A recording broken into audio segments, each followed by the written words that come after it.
Hello, everyone, and welcome to this presentation where I'm going to compare AI versus human writing and to look at the differences between the two. Okay, for those of you who don't know, I am Cecile Bardenhorst. I'm a professor in the adult post-secondary program in the Faculty of Education here at Memorial University. And also, if you don't know, I have a YouTube channel on lots of different aspects of research writing. There are almost 100 videos up there now. So please go and have a look. Anything to do with graduate student writing, doctoral writing, and master's writing. Okay, so what I want to look at in this workshop is is just really taking a deep dive into AI writing and to look at what is being generated when we use um, generative AI to produce writing. It looks sophisticated, but now we've had a period of time for research to begin emerging, and we're seeing more and more questions about the authenticity and the credibility. And for me, it's really important in terms of research writing. So, what I really want to look at in this workshop are the characteristics that set it apart from human writing so that we can begin to think quite critically about what we're doing with AI writing. Okay, so that's the agenda for the workshop. What I wanted to do was to situate this workshop within my own experience because although I spend quite a lot of time in my courses talking to students about AI, particularly the errors that come up in AI writing, I find that students are still using it. And it's made me wonder why. Why are students using AI besides, the fact that it's quick and easy? But if you know it's going to produce errors, why is it that you would still use it? And I thought it might be useful to present the perspective of an instructor or an educator who reads a lot of student papers and who has been grading papers for a long time. Um, and really, from my perspective, what I noticed is that I can tell when a paper is written by AI almost immediately. And it's because I disengage. I find it excruciatingly difficult to read AI written papers. Now, if somebody has taken the time to rework it, that's different. But often the papers are exactly the same as they were generated, and it doesn't make for good reading in terms of somebody who's marking a lot of papers.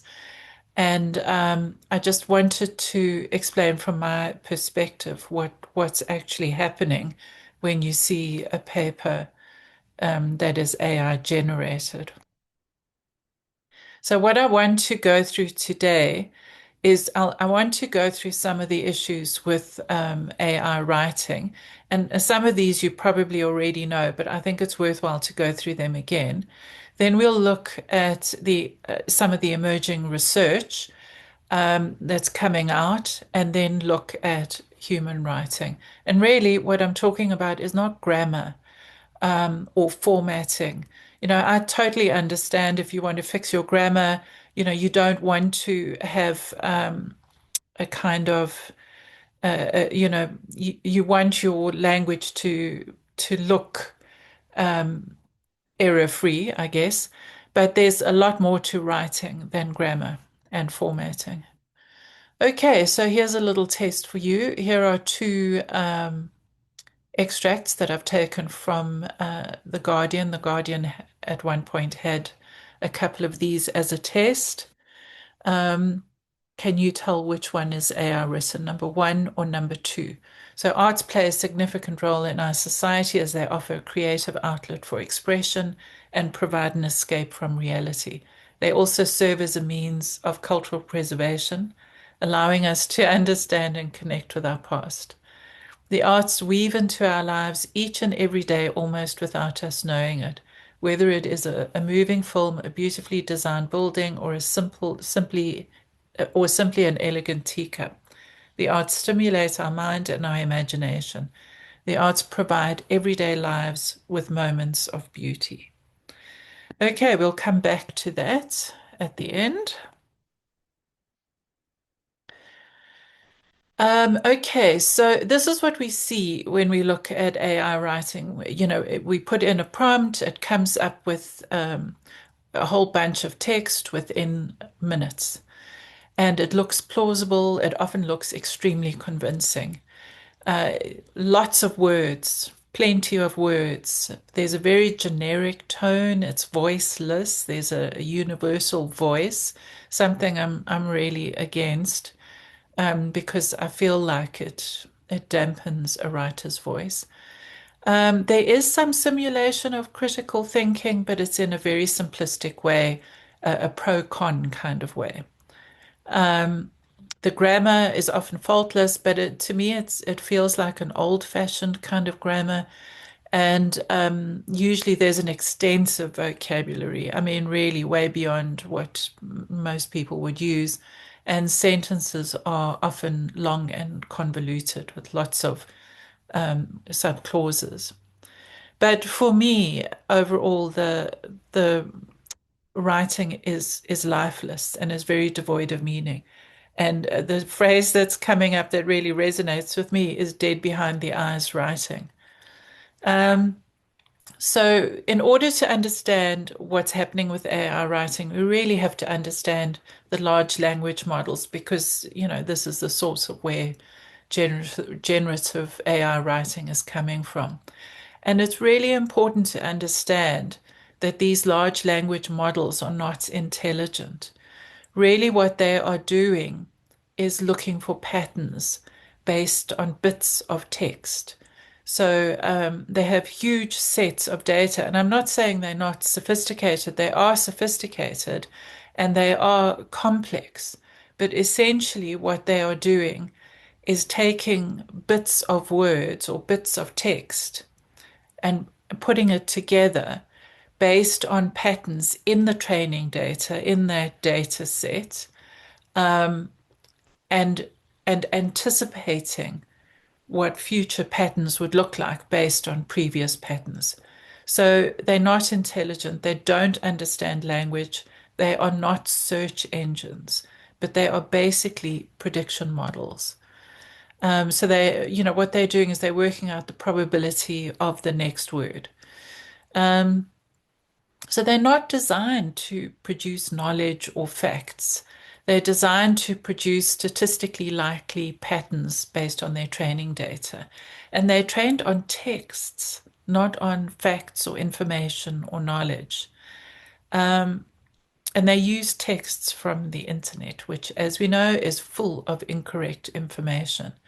But even when the training data is correct, there might still be ambiguities. And because these large language models can't judge between one bit of text and another, inaccuracies could still occur. So even with reinforcement training, which is what all the companies are doing now, some hallucinations will be fixed, but others will be created. So hallucinations are built into the architecture.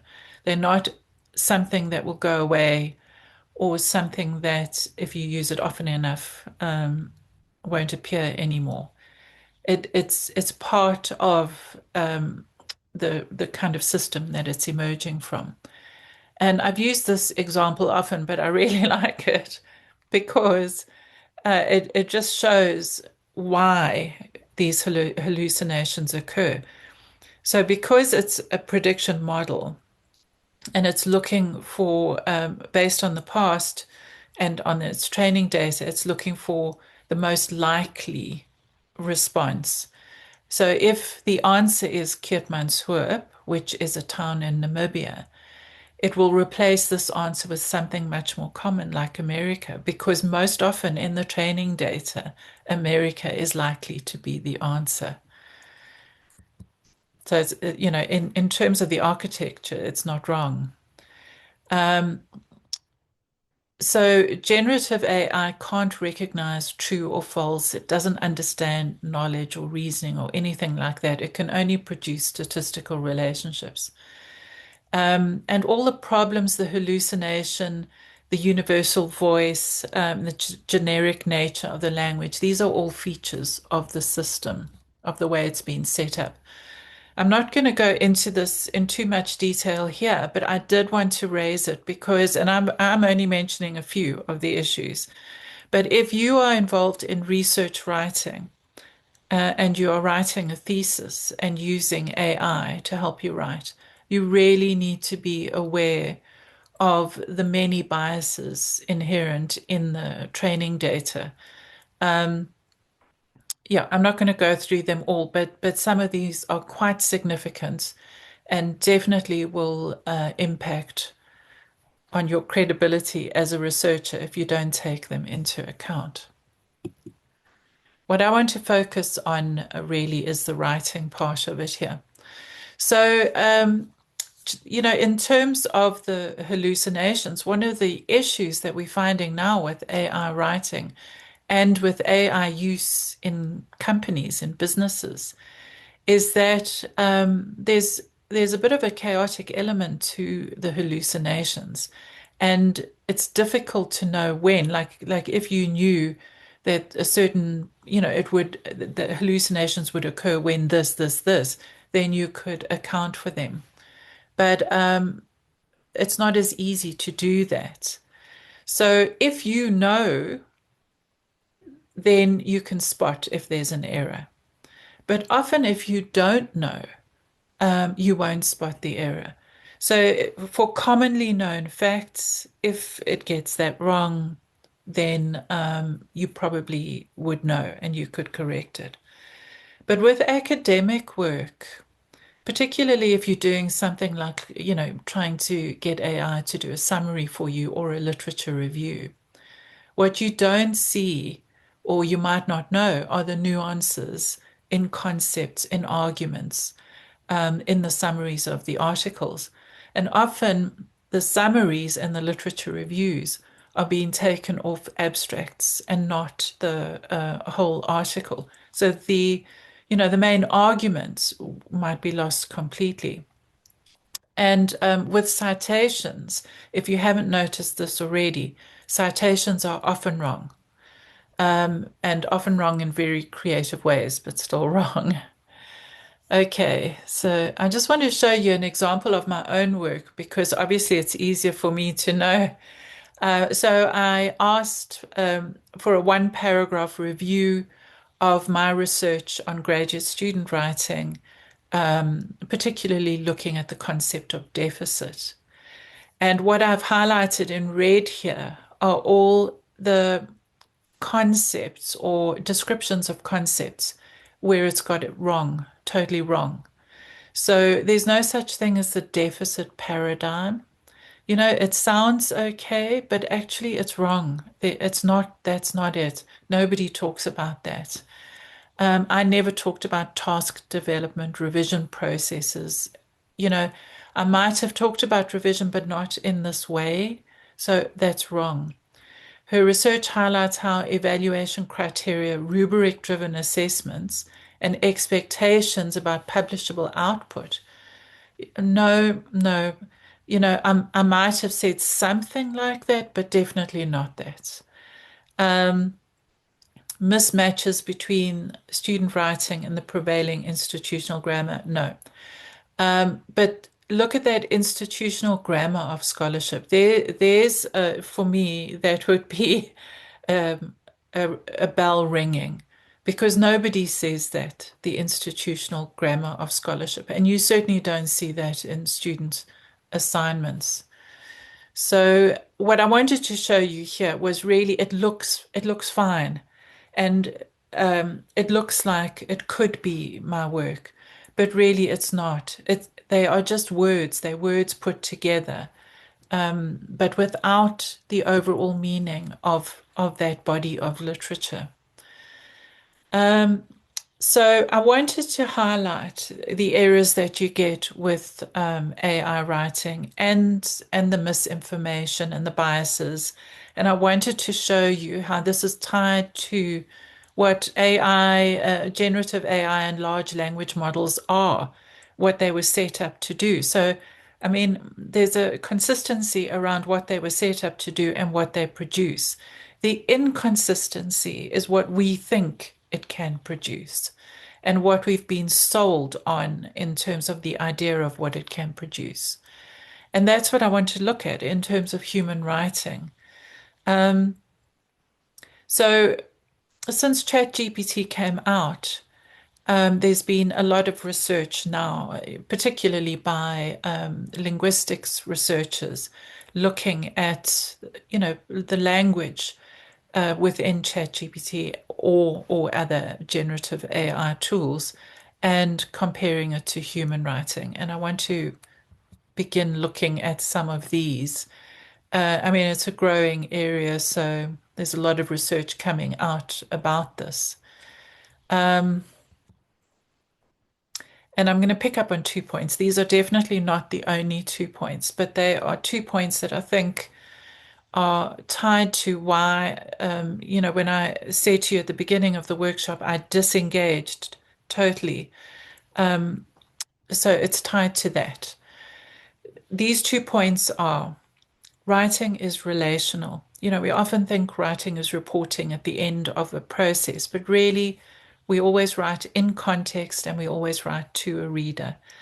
And the other part of it, which is difficult to separate, is that writing is tied to thinking and all that thinking entails the reasoning, the complexity of it, critical thinking or not. So, just to emphasize that again, we always write within a context and to a reader. And the best way to describe this is if you are writing within a discipline. When you're writing within a discipline, you are writing to other disciplinary readers. And within that discipline, there will be certain words that you use, certain ways of describing things, certain ways of writing, ways of discussing issues. All of that will be tied to values in terms of knowledge. So, what is knowledge? What is valued as knowledge in that particular field? And these things change, so you can be within a sub-discipline in that field, and that dynamic will change. So what this means is that it's always being created, and it is a dynamic environment. Um, so we as writers are not disconnected from the environment or from our readers. One of the ways I'm going to try and explain this was from a video I saw on YouTube, which I'm hoping you'll go and watch. And it's about the difference between humans and large language models in terms of thinking and memory, but I'm going to relate it to writing. So, in terms of learning, human brains are constantly learning, they're constantly adjusting, updating. So, it's a dynamic environment, whereas LLMs are not. It's much more static. And this is exactly what you see in the writing. The writing is static coming out of the large language models. But when we write, to a reader, which is why writing is complex. It's because we're in this dynamic environment. When we process thinking, human beings think in concepts and ideas, and one concept and idea can associate or trigger associations and cues to other ideas. So we're always in this again dynamic movement of one idea linking to another. LLMs don't think in ideas. I mean, they don't think, but they are working with bits of text. So there's a very big difference there. Um, when humans work, we work with our memory. And this is particularly true for writing. Long-term memory, drawing on things we remember from a while ago, working memory, what we're working with now, sensory memory. I mean, you might not think in academic writing that it's very sensory oriented, but it really is. The more concrete and visual you make your writing, the more you connect to your audience and you get your message across. Science is full of metaphors for that very reason, to connect to the sensory memory of a writer. Um, so through these multiple memories, we are connecting to emotion, meaning, and to our reader in a context. Whereas LLMs don't work with memory like that, and they are within these set time periods of data, and after a while, whatever memory it has falls away. Um, humans have different ways of thinking. These days the language is system one, system two.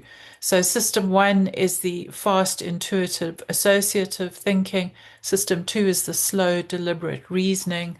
Now, LLMs with the big tech companies market the idea that LLMs can produce system two thinking. But really, the reasoning that's coming out of large language models is based on what patterns are in the training data. So all they can do is develop a form of reasoning that aligns to a pattern that is already in the training data. Um, so it's not deliberate, slow reasoning. It's pattern matching. In terms of errors, we know that the LLMs hallucinate, but they do it with confidence. And they do it with confidence because, of course, there's no right or wrong within these large language models. So everything is right, basically.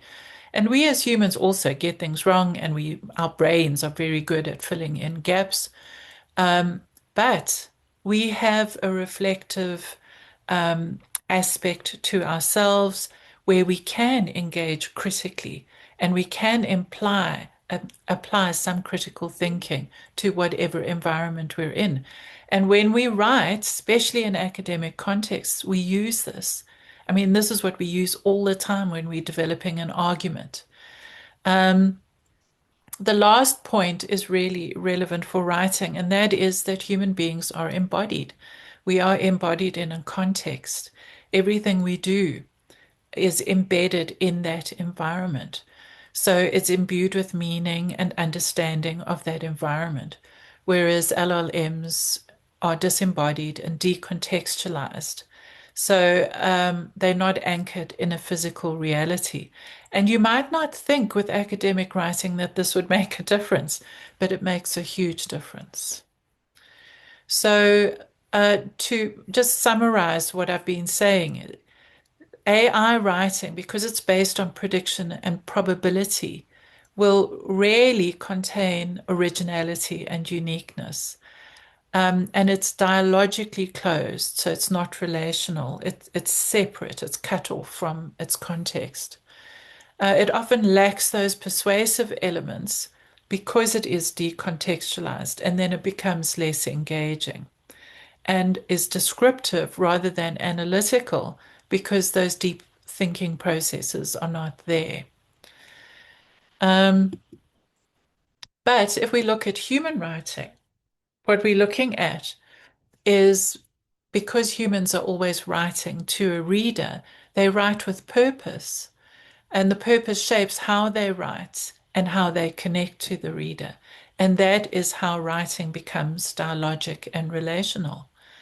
Writing is about communication, which involves connecting to that reader. And really, what we're doing is building trust. And it's so important in academic writing, particularly research writing, because you're trying to convince your reader about the way you think and the results of your research. So you want to bring that reader alongside you. And academic writers use a whole range of rhetorical devices to bring that reader onto your side. Humans are emotional beings, and even in academic writing and research writing, emotions are present. When we problematize a problem as being so crucial and in need of being researched, we are connecting to readers emotionally. And the contextual details provide the concrete visual aids that help the reader locate writing in time and place. The more abstract and decontextualized the writer, the more difficult it is for the reader to see what you're trying to say. So, writing is relational because we are engaged in this process of persuading our reader. We always take positions in relation to knowledge, and in academic contexts, these positions are not a for and against. They're often a yes and or yes, but also. So the pro con argument is a very simplistic form of academic argument. Um, and what we do as academic writers, particularly in research writing, is we're always imagining the objections our readers will raise and trying to incorporate those objections and saying to our readers, I've thought of that. I know you might be thinking that, but this is what I think about that rebuttal or that argument against my argument. And by doing that, you build up trust with your reader. The most important thing we're doing with academic writing and especially research writing is we're performing an identity and we are building credibility as researchers through our writing. And we're conveying that credibility and identity to our readers. So, what I want to show you now is something a little bit more practical about how we connect to writers, how we build in that relationality into our sentences. And I want to draw on Ken Hyland, who is a really well-known researcher in the field of writing in the disciplines, and has shown, for many, many years, has shown how writers connect to their disciplinary audiences, and has shown exactly how this works. And more recently, what Ken Hyland and his colleagues have been doing is looking at these same engagement tactics in AI writing and showing that, they are not as present as in human writing. So the one example I'm going to use, because there are many things that writers do, but this is one set of things that writers do, is engagement and stance markers.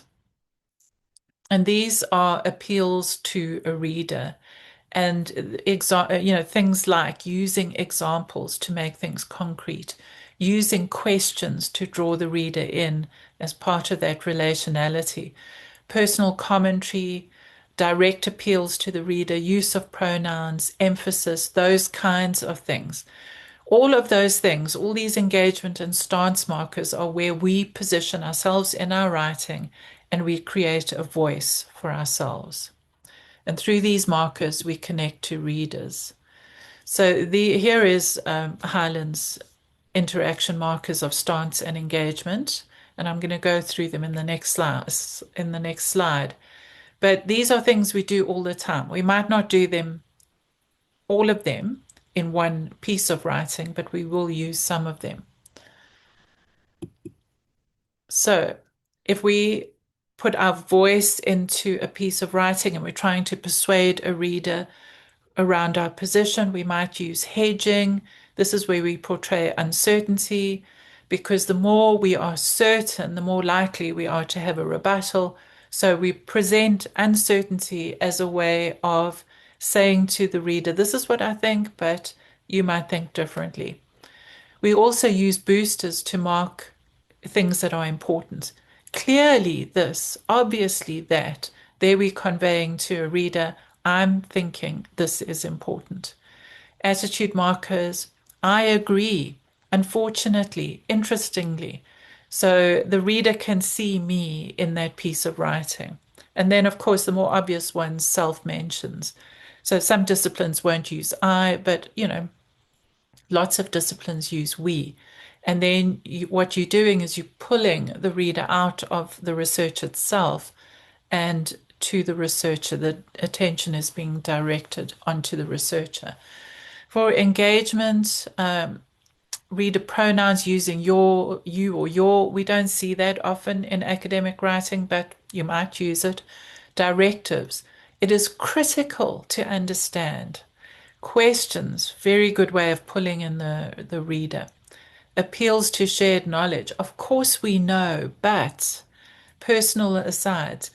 And as I believe many professionals will acknowledge. So these are the ways we work with a piece of writing to connect to our reader. And as I'm going through this, I know you're thinking, oh, it's too difficult, it's too hard, it's going to take too long. And yes, writing is complex. And there's a reason why writing is complex. It's because it's tied to our thinking, and it's tied to our thinking within a discipline. So the knowledge we value is tied to our thinking and the way we write it. Now, AI writing, yes, is very easy. Within like a matter of seconds, you can have a 2 or 3 page paper, a literature review. So it is easy.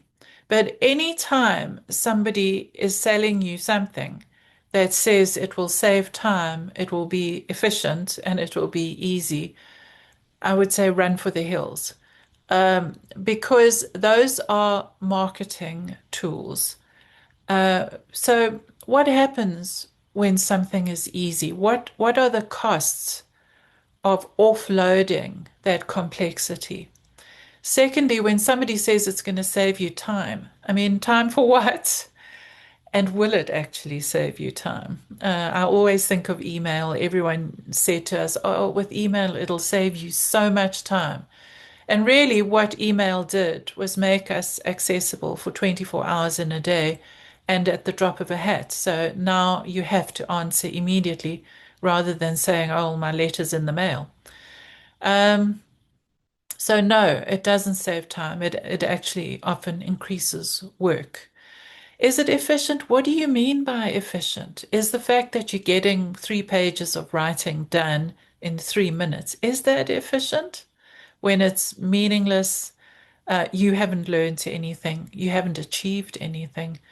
And I mean, where's the efficiency in that? I don't really understand that.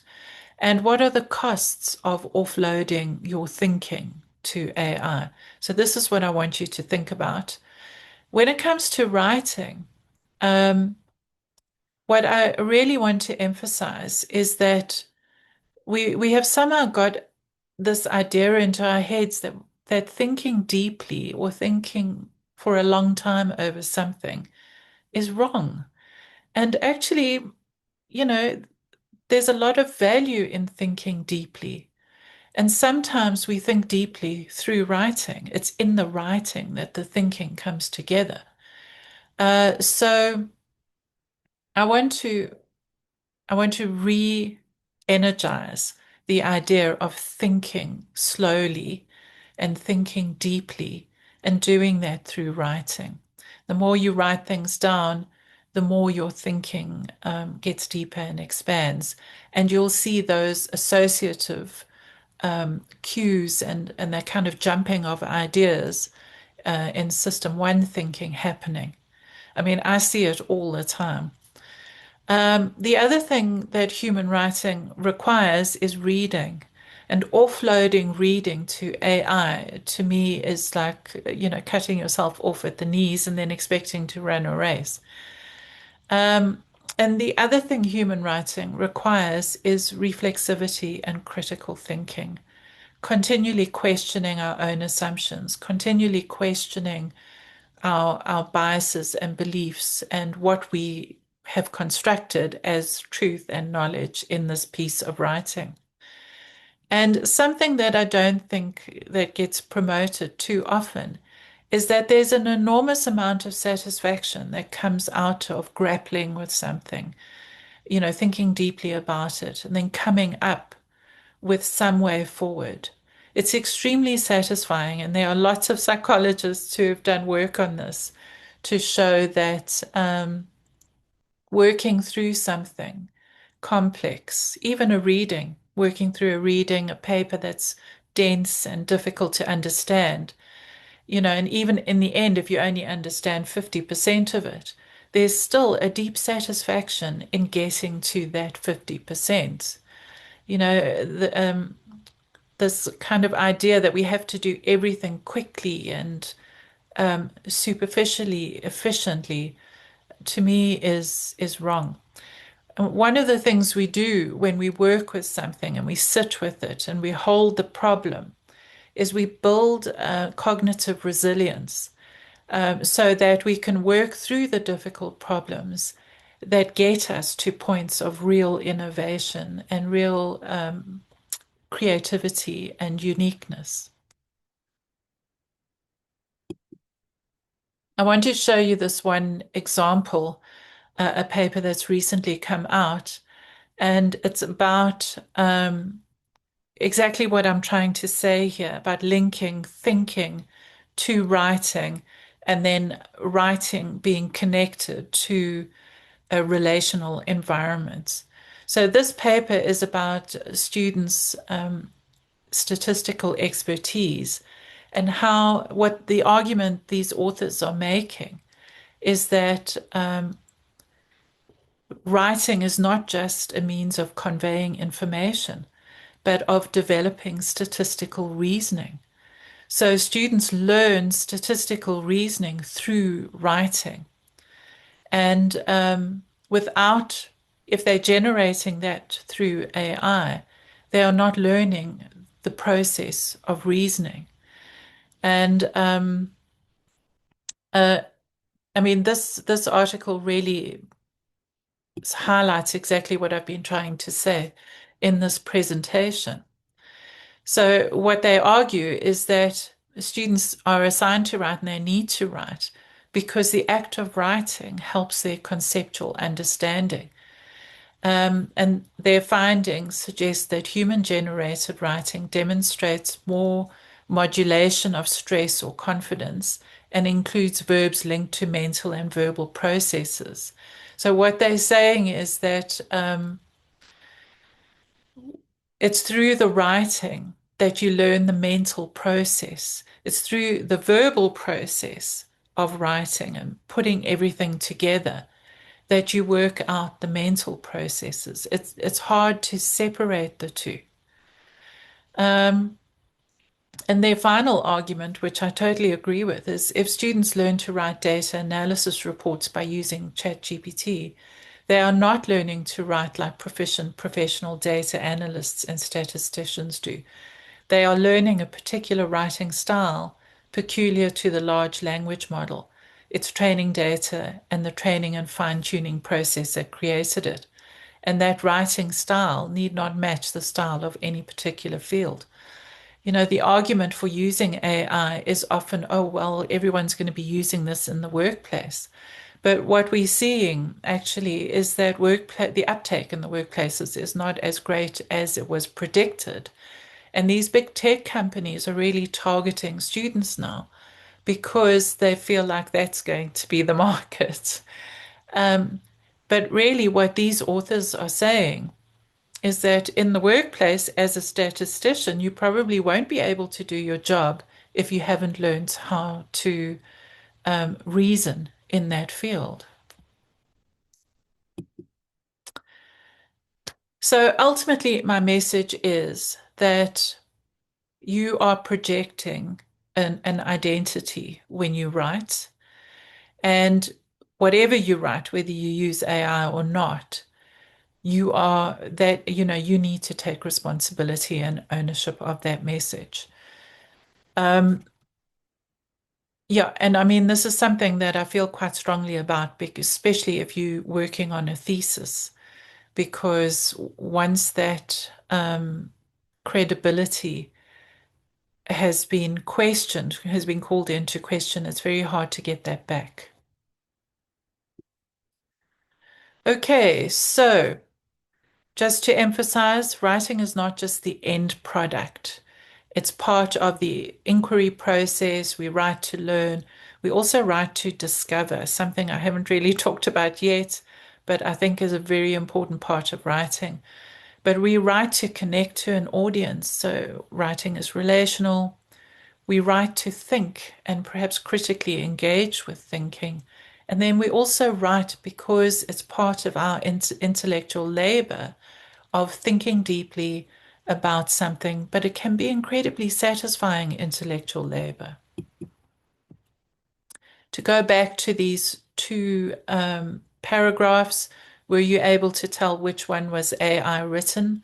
It's really funny because even when I was reading this out for the video, when I read the first one out, my attention immediately went to my phone because I'd forgotten to put the timer on and I'm trying to see how long this is. Almost immediately, my attention went from number one. I hope you experienced that too. So, number one is the AI paragraph. And you can see number two, I'm hoping you can see this now, is much more visual. And the author has attempted to connect to a reader in some way. Okay. Right, that's it. I do have some references here if you want to pause the video and have a look at that. But that's it from me. I hope that this has given you some insight into writing and why it's worth paying attention to your writing and why you need to be cautious with AI writing. And hopefully, it's helped you in some way. Okay, best of luck with it. Thanks. Bye.